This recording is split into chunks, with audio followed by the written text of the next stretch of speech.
Hello, my name is Vishal Teckchandani. Today I'm here with Adam Walk to talk about FinCEA's major research project, the Retirement Risk Zone. Adam, thanks so much for joining me. Adam, how do you measure success in retirement? Well, the way funds typically report, they report in sort of arithmetic annual returns, and people see that as a measure of success. It's certainly reported in the media a lot, but often it's maybe not the complete picture. It's really more about sustainability of income. So the returns are one thing, but it's really what you can spend in retirement ultimately that matters. Adam, member engagement has always been a big issue in the super industry, and the industry spent a lot of time and effort in trying to get young people engaged. Should we spend the same amount of effort in getting people engaged when they enter the retirement risk zone?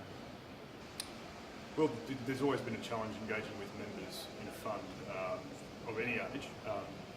The particular issue with the post-retirement phase is that people have a lot of spending requirements later in life, so for example aged care and medical costs, and most of those are unknown in the sense that you don't know when they'll occur.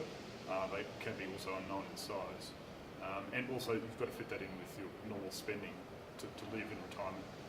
So it's really a planning issue, and making members aware of the planning issue so that they can make the best possible decisions.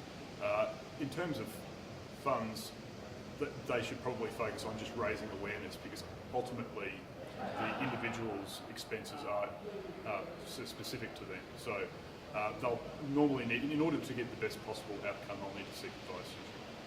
Okay, and how can, what would be your view in terms of getting members more engaged with their retirement savings? We've had awareness campaigns, we've told people this is actually your money. Sure.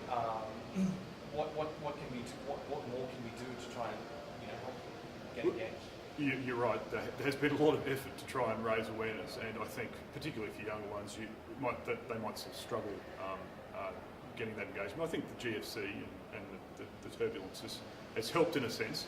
In a bad way, it's caused a lot of bad outcomes, but it's also raised awareness about the impact of those sorts of events on wealth. So I think that's good. They typically try and get people engaged with some of the issues they'll need to canvass in retirement through information, that sort of thing, making people aware of the resources available to them. Ultimately, you can lead the horse to water, but you can't make it drink. So people still have to take some initiative themselves.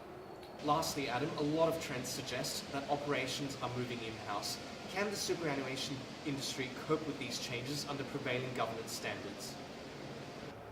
I think the bar is being raised, and I think people are keeping up with the bar. A lot of the advice that trustees would get in terms of how quickly to insource functions would be, the advice they receive would be people saying, well, you've really got to have certain governance, a foundation for governance there before we can take a lot of these decisions. I think funds usually take that advice quite well, but with 9% going to 12% one day of contributions going in for every Australian worker, these funds are growing rapidly. So it's a maturing process that happens in almost any industry, but it's just happening a lot faster in superannuation because of the weight of money, even in the face of the negative returns from, say, the GFC. Sorry, Adam, thank you so much for your time. You're welcome.